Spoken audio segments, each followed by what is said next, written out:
बापूजी तनपुरे ग्रामीण शिक्षण संस्थेचं सौभाग्यवती भागीरथीबाई तनपुरे कन्या माध्यमिक विद्यालय आणि या संस्थेच्या विद्यालयाच्या वतीनं संपन्न होत असलेला छंद वर्गाचा अतिशय स्तुत्य महत्त्वपूर्ण असा हा उपक्रम, ज्यांच्या संकल्पनेतून हा उपक्रम या ठिकाणी सुरू आहे, असे या संस्थेचे मुख्य अध्यक्ष मार्गदर्शक आपल्या अहिल्यानगर जिल्ह्याचे माजी खासदार आणि तुमचे आमचे सर्वांचे स्नेही आदरणीय प्रसादरावजी तनपुरे साहेब, या निमित्तानं उपस्थित असलेल्या सर्व शिक्षक शिक्षिका भगिनी, विशेष करून विद्यालयाच्या प्राचार्या पर्यवेक्षिका, या निमित्तानं आमचे रविभाऊ आढावाणी, इतरही आलेले स्नेही पत्रकार बांधव, खरं म्हणजे सुट्यांच्या कालावधीमध्ये काहीतरी आयुष्याला आकार वळण देणाऱ्या गोष्टी शिकवल्या जाव्या, ही आपली जुनीच परंपरा आहे. आपण सगळे शेतकरी कुटुंबाशी संबंधित असलेले लोक आहोत आणि आपल्या या सगळ्या बालिका ज्या बसलेल्या आहेत मुली, त्या सुद्धा शेतकरी कष्टकरी वर्गातील सामान्य कुटुंबातील सगळे. पूर्वीच्या काळी जर आपण पाहिलं तर सुट्यांमध्ये मुलांनी वडिलांना शेतीमध्ये मदत करायची, मुलींनी स्वयंपाकाला आईला मदत करायची, थोडंफार मित्रमैत्रिणींमध्ये मैदानी खेळ खेळायचे. आपल्या गावामध्ये काही यात्रा असायच्या, सांस्कृतिक कार्यक्रम व्हायचे, हरिनाम सप्ताह व्हायचे, त्यात धार्मिक उपक्रम व्हायचे. म्हणजे सुटी ही अशा पद्धतीनं कलागुणांना वाव देण्यासाठी, व्यक्तिमत्व विकासासाठी साधी रचना होती पूर्वीची, परंतु ती त्या पद्धतीचीच होती. तंत्रज्ञानाचा काळ आला, विज्ञान पुढे पुढे सरकत चाललेलं आहे आणि या काळाचे काही अत्यंत चांगले फायदे आहेत, काही तोटे सुद्धा आहेत. आता आपल्या या मुलींनी जी भावना व्यक्त केली की आम्ही या छंद वर्गामुळे मोबाईल पासून, टीव्ही पासून, इलेक्ट्रॉनिक उपकरणांपासून बाजूला राहिलो आणि त्यामुळे आमच्या शिक्षकांनी आमच्यातील ज्या कला ओळखल्या त्याला प्रोत्साहन दिलं आणि त्यात नैपुण्य प्राप्त करण्यासाठी आम्हाला त्याचा उपयोग झाला. हे जे काही त्यांचं स्वतःचं मनोगत आहे ते मला वाटतं खूप महत्वाचं आहे. कारण अनेक मुलींना चित्रकला आवडते, पण चित्रकलेकडे लक्ष द्यायला जर वेळच मिळाला नाही मोबाईलमुळे, टीव्हीमुळे, तर तुमच्यातली ती चित्रकला तशीच एक दिवस संपून जाईल आणि तुमच्यातला उद्याचा एक चांगला चित्रकार तुम्ही स्वतः त्याला मारून टाका. कोणाला रांगोळी चांगली येते, कोणाला मेहंदी चांगली काढता येते, स्वयंपाकाचंही ज्ञान आहे, परंतु त्यात भर कशी घालायची, ते सुंदर कसं करायचं, हे सगळ्या गोष्टी अगदी गायनापासून, वेगवेगळ्या वादनापासून तुम्हाला जे शिकवण्यात या ठिकाणी आलं, मी खरं म्हणजे मुलींनो तुमच्या भाग्याचं कौतुक करतो. तुमच्यासाठी ही सगळी मोठी माणसं, हे शिक्षक शिक्षिका वेळ देऊन तुम्हाला घडवण्यासाठी जी तळमळ त्यांच्या मनामध्ये आहे, माझ्या दृष्टीने ती फार मोठी आहे. आज जगामध्ये कुणाला कुणाचा विचार करायला वेळ उरलेला नाही आणि अनेक लोक तर असे की स्वतःच्या मुलाबाळांकडे सुद्धा साहेब आता ते लक्ष देत नाही. आणि अशा वेळेला सगळ्या जनतेतल्या लेकरा बाळांच्यासाठी त्यांना, या मुलींना उद्या काहीतरी चांगलं जीवनामध्ये उभं राहता यावं, दिशा मिळावी, त्यांचे विचार प्रगल्भ व्हावे, सुप्त कलागुणांना वाव मिळावा, यासाठी तुम्ही जो पुढाकार घेतला तो फार स्तुत्य आहे. बऱ्याच वेळेला निवृत्त माणसं फक्त भांडण करत बसलेले असतात आणि राजकारणातून तर निवृत्ती घ्यायचीच नाही असं अनेकांनी ठरवलेलं असतं. पण मी मागील 10 वर्षापासून पाहतो तुम्ही स्वतःसाठी कोणतंही पद मिळवण्यासाठी धडपड केलेली नाही आणि मागितलेलंही नाही. समाजसेवा म्हणून तुम्ही राजकारणात आणि समाजकार्यात आहात, पण स्वतःला कोणत्या पदाची तुम्ही अपेक्षा केलेली नाही. आणि त्यामुळेच मला असं वाटतं की उत्तरोत्तर तुम्ही पहिल्यापासून तुमचं नेहमीच सामाजिक सेवेकडे तो कल राहिलेला आहे. पण आजच्या काळामध्ये आणखी आपल्याला जो वेळ मिळतोय तो वेळ या मुलींसाठी, शाळेसाठी, समाजासाठी काय देता येईल हा जो विचार तुम्ही केला आणि तुमच्या विचाराला सन्मान, त्या विचारांचा सन्मान देऊन तुमचा स्टाफ सुट्टीमध्ये थांबला, तुम्ही स्वतः मगाशी त्यांचं कौतुक केलं, मला वाटतं ती गोष्टही फार महत्वाची आहे. कारण तुम्ही सर्व शिक्षक शिक्षिका भगिनींनी सुट्टीमध्ये वेळ देणं, या मुलींसाठी तो वेळ देणं आणि यातून उद्या आता किती छान बोलल्या, 2 मुली बोलल्या, अनेक बोलू शकतील, परंतु तुम्हाला दोघींना संधी मिळाली. काही मुलींनी आता छान बरं सागर भाडत हो छान गीत सगळ्यांनी तुम्ही गायलं. अनेक मुलींचे आम्ही पेंटिंग्स पाहिले, रेखाचित्र पाहिले, अनेक मुलींनी काढलेल्या रांगोळी पाहिल्या, अनेक मुलींनी सजवलेल्या आपल्या खाद्यपदार्थांच्या प्लेट्स आम्ही पाहिल्या, तुम्ही बनवलेले पदार्थ पाहिले. तर मला असं वाटतं खूप चांगली गोष्ट आहे. आणि जीवनामध्ये येणारे जे सगळे सुख दुःख ताण तणाव याला न्यूट्रलाइज करण्यासाठी, ते सगळे ताण तणाव दूर करण्यासाठी छंदच माणसाला उपयोगी पडतो. छंदामुळे मनुष्य त्यातून बाहेर येऊ शकतो. हे आता जागतिक स्तरावर सगळ्यांनी मान्य केले की आपल्यातल्या कला गुण छंद हे आपल्याला जीवनामध्ये सुखी जीवन जगण्याचा मार्ग दाखवतात. आणि तुम्हाला तो सुखी जीवन जगण्याचा मार्ग यातून मिळतोय. मला साहेबांच्या बोलण्यातून मग अशी जाणवत होतं की या मुलींना उद्या यातून उपजीविका व्हावी, म्हणजे किती दूरचं ते पाहताय.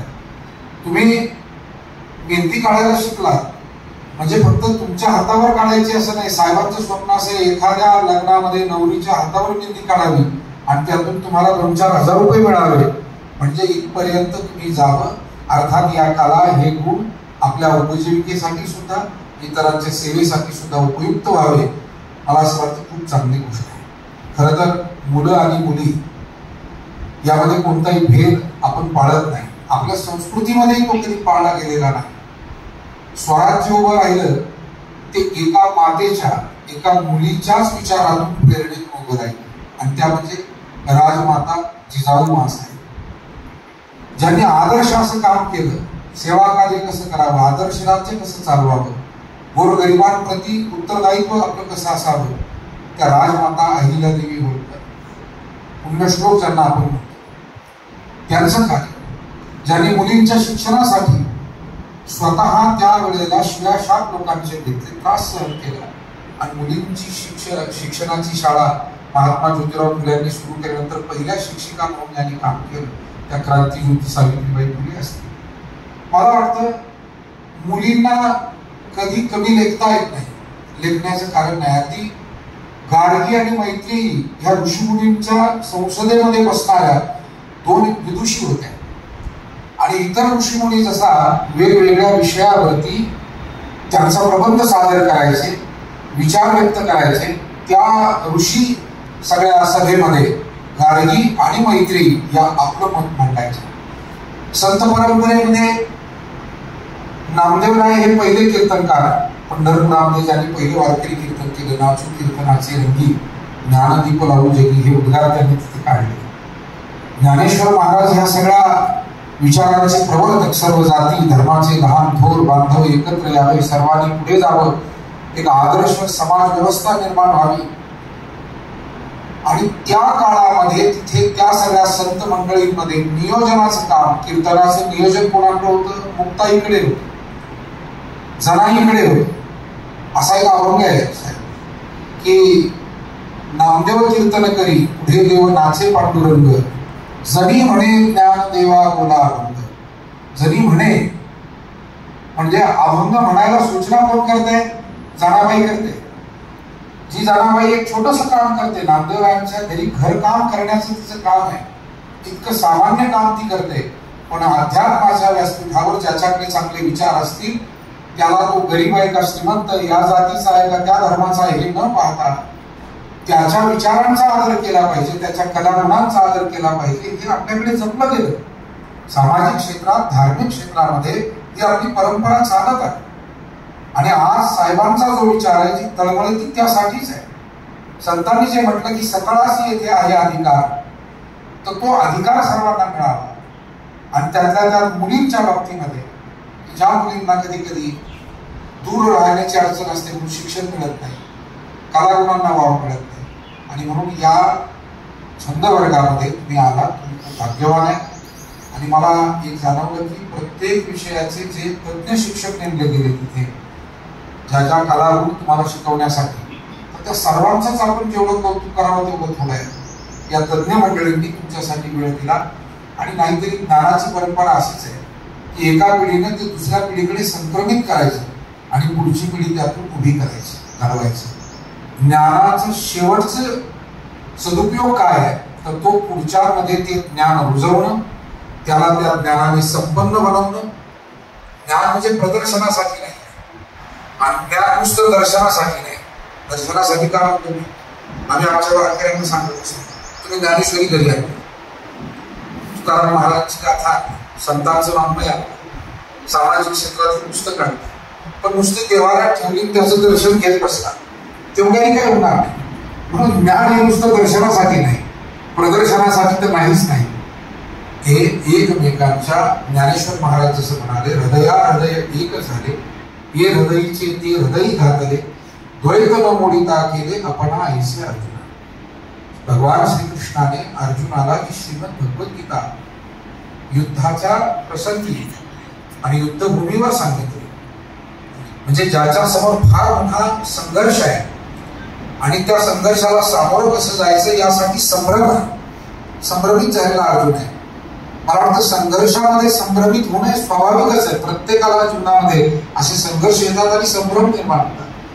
आणि अशा संभ्रमाच्या समयी कोणताही दिखावा बळेलाव न करता या व्यक्तीला आपल्याला काहीतरी योग्य विचार द्यायचे, या तळमळीनं गीता निर्माण झाली आणि त्याला जीवनाचा मार्ग दाखवण्यासाठी सांगितलेली गीता नंतर सर्वांच्या जीवनासाठी मार्गदर्शक ठरली. श्रीकृष्ण निजधामाला गेले, म्हणतात की सुदामदेवाला सोन्याची नगरी दिली होती, ती सोन्याची नगरी आता नाही, श्रीकृष्ण आता नाही, पण त्यांनी दिलेलं तत्वज्ञान मात्र चिरंतन आहे, अजरामर झालेलं आहे. म्हणून ध्यानात घ्या, ज्ञान हे शिक्षक मंडळी, गुरुजन मंडळी, आदरणीय साहेब हे तळमळीने तुमच्यापर्यंत पोहोचवत आहेत. आणि हे चांगल्या कला, हे चांगले गुण, हे चांगले विचार, मी मगाशी म्हणालो, मला ते नोटपॅड दाखवतो. नोटपॅड वेस्टेज, जुन्या वयातले जे काही पानं असतात राहिलेले शिल्लक, हा फार छान उपक्रम आहे. मला ते सगळ्यात जास्त आवडतं, कारण तो त्या मुलींना जे शिकवले तुम्ही त्या पानांचा उपयोग करायला, तर मला वाटतं हा नुसता पानांचा उपयोग त्या करणार नाही, जीवनाचा सुद्धा सदुपयोग कसा करायचा त्याचा संदेश छोट्या नाही. ज्ञानेश्वर महाराज म्हणाले, जैसी दीपकळी का धाकुटी परी बहु तेजा ते प्रगटी, तैसी सद्बुद्धी हे थेकुटी म्हणू नये. काय विचार व्यक्त केले ज्ञानदेवांनी. ते म्हणतात सद्बुद्धी कधीच लहान नसते, छोट्या छोट्या शिकवलेल्या गोष्टी लहान नसतात. मला वाटतं चांगलं झाडून घेता यायला लागलं ना, कितीतरी जीवनात सुद्धा कसं स्वच्छ राहावं, विचार स्वच्छ ठेवावे, त्यातून अनेक गोष्टी शिकत जातो. एक गोष्ट काटेकोर करायला शिकलो की जीवन काटेकोर होऊन जात. आणि म्हणून आपण शिक्षकांनी जे परिश्रम या मुलींसाठी घेतले, साहेब तुम्ही जे तळमळीनं वेळ यांना दिला, हल्ली हजारोंच्या सभेमध्ये जायला पुढारी आणि महाराज लोक उत्सुक असतात कारण लोकांना गर्दी पाहिजे, प्रसिद्धी पाहिजे आणि वेगवेगळ्या गोष्टी पाहिजे. पण तुम्ही या बालगोपाळांमध्ये, या बालिकांमध्ये तुम्ही रमला. मला हे तुमचा जो उपक्रम आहे तो खूप आवडला. मी पांडुरंगाच्या चरणी प्रार्थना करतो की तुम्हाला खूप चांगलं आयुर आरोग्य परमात्म्यानं द्यावं. आणि हे जे काही कार्य तुम्ही करताय हे खूप मोठं कार्य आहे. याच्यातून घडणारी जी पुढची पिढी आहे ती खरं देशाचा आधार आहे, संस्कृतीचा आधार आहे, समाज व्यवस्थेचा आधार आहे. आणि समाज व्यवस्था सद्विचाराने टिकेल, ही वाईट विचाराने टिकणार नाही. समाज व्यवस्था ही घातक विचाराने टिकणार नाही. समाज व्यवस्था ही एकोप्याचे विचार. का आपण पाहतो की पाकिस्ताननं अमेरिकेकडे विनंती केली युद्धविरामासाठी, आणि युद्धविरामाचे प्रयत्न सुरू झाले, त्याची अंमलबजावणी थोडी थोडी आता सुरू झाली. भारत पाकिस्तानमध्ये युद्ध सुरू झालं. पण मी सांगतो तुम्हाला, मला एक नागरिक या देशाचा म्हणून माझं जे निरीक्षण आहे, युद्धविराम का झाला? पाकिस्तान भारताच्या मिसाईलला घाबरला का? हो ठीक आहे, तोही घाबरला, शस्त्रांना घाबरला, सैन्याला घाबरला, पण त्याही पेक्षा पाकिस्तान भारताच्या एकात्मतेला आणि एकोप्याला घाबरला. पत्रकार बांधव आणि समाजातले आपण सगळे, आपल्याला हा मुद्दा खरा महत्वाचा आहे की ज्यावेळेला सोफिया कुरेशी आमची भगिनी एका विमानामध्ये बसून फ्लाईंग करते आणि माझ्या या भारतभूमीच्या रक्षणासाठी आम्ही कोणी हिंदू नाही, कोणी मुस्लिम नाही, कोणी बौद्ध नाही, ख्रिश्चन नाही, जैन नाही, पारसी नाही, शीख नाही, आम्ही सगळे भारतीय आहोत आणि आम्ही भारतीय आहोत ही भावना ज्या वेळेला पाकिस्तान पर्यंत पोहोचली, तिथल्या लोकांपर्यंत पोहोचली, की भारतामध्ये दुफळी निर्माण करणं शक्य नाही. भारत हा ऋषिमुनींचा देश, भारत हा सर्वधर्मीय महापुरुषांचा देश, भारत हा विचारवंतांचा, समाज सुधारकांचा, संतांचा देश आहे. आणि या देशामध्ये जातीय तेढ निर्माण करण्याचा प्रयत्न केला तरी ती यशस्वी होणार नाही. धार्मिक तेढ निर्माण करण्याचा प्रयत्न केला ती यशस्वी होणार नाही. सर्व जाती धर्माचे बंधू बांधव श्री पुरुष गुण्या गोविंदाने एकत्र नांदतील आणि तो एकत्रितपणा हाच उद्याच्या भारताचा उज्ज्वल भविष्यकाळ असू शकतो, तो राहणार आहे. आणि त्यासाठी आपल्या या सगळ्या पिढीनं, तुम्ही सगळ्या लहान मुला मुलींनी त्यासाठी प्रयत्न करणं, ते विचार आपल्या हृदयात ठेवणं, अपपर भाव मनात न ठेवता आपण सगळे बांधव आहोत या भावनेनं ज्ञानेश्वर महाराजांनी 700 वर्षांपूर्वी म्हटलं, हे विश्वाची माझे घर, ऐसी मती जयाची स्थिर, किंबहुना चराचर आपणची झाला. मला वाटतं याच विश्वबंधुत्वाच्या या व्यापक विचारांना हृदयामध्ये स्थापित करू या ठिकाणी आपण थांबूया. साहेब, मी तुमचे आभार मानतो. तुम्ही मला या ठिकाणी बोलावलं. लोकांसमोर अनेक वेळा बोलतो आपण कीर्तनामध्ये, पण बऱ्याच वेळेला काय त्यातले वयस्कर लोक असतात, काहींना ऐकू येतं, काहींना ऐकू येत नाही. काहींना कीर्तन हे पाहुण्यांच्या आग्रहामुळे ऐकावं लागतं, त्यांना आवडतच असंही नाही. पण या आपल्या ज्या लेकीबाळी आहे, ह्या ज्या लहान मुली आहेत, यांनी ज्या पद्धतीनं आल्यापासून मी पाहतो, तुमचं म्हणणं असेल, आमचं असेल किंवा त्यांचे कलागुण असतील, ज्या पद्धतीनं त्या एकरूप झालेल्या आहेत. आणि त्यांचं म्हणणं आहे की आता 19 नाही, चालूच द्या हे. तर मला वाटतं ही त्यांची भावना खूप बोलकी आहे या मागची, की तुम्ही जे कौटुंबिक प्रेम त्यांना दिलं, ज्ञानही दिलं, जिव्हाळाही दिला, तर मला वाटतं हे प्रत्येक संस्थेने करावं, प्रत्येक गावामध्ये व्हावं. चांगली माणसं आहेत अनेक गावी, त्यांनी या उपक्रमाला आदर्श ठेवून आपल्या भागीरथीबाई तनपुरे कन्या माध्यमिक आणि उच्च माध्यमिक विद्यालय राहुरी इथे होणारा आदरणीय तनपुरे साहेबांच्या संकल्पनेतून आणि शिक्षक शिक्षिकांच्या योगदानातून होणारा हा जो छंद वर्ग आहे, या छंद वर्गाचं अनुकरण गावोगावी व्हावं. तिथल्या मुलामुलींसाठी असे छंद वर्ग तिथल्या शिक्षकांनी, प्रज्ञावंतांनी, समाज सेवेची आवड असलेल्या, कारण प्रत्येक गावी आहे चांगली माणसं, मला खात्री आहे, मी फिरतो, अशा लोकांनी हा आदर्श घ्यावा, गावोगावी हे उपक्रम करावे. आणि मला वाटतं ते जर झाले तर तनपुरे साहेबांचा हा प्रयत्न आणखी श्रेष्ठ ठरला असं आपल्याला म्हणता येईल. साहेबांनी आपल्याला ही आता सुरुवात करून दिलेली आहे आणि ही चळवळ गावोगावी पोहोचावी अशी इच्छा व्यक्त करतो. तुम्हा सर्वांना धन्यवाद देतो, थांबतो. धन्यवाद. जय हिंद. रामकृष्ण.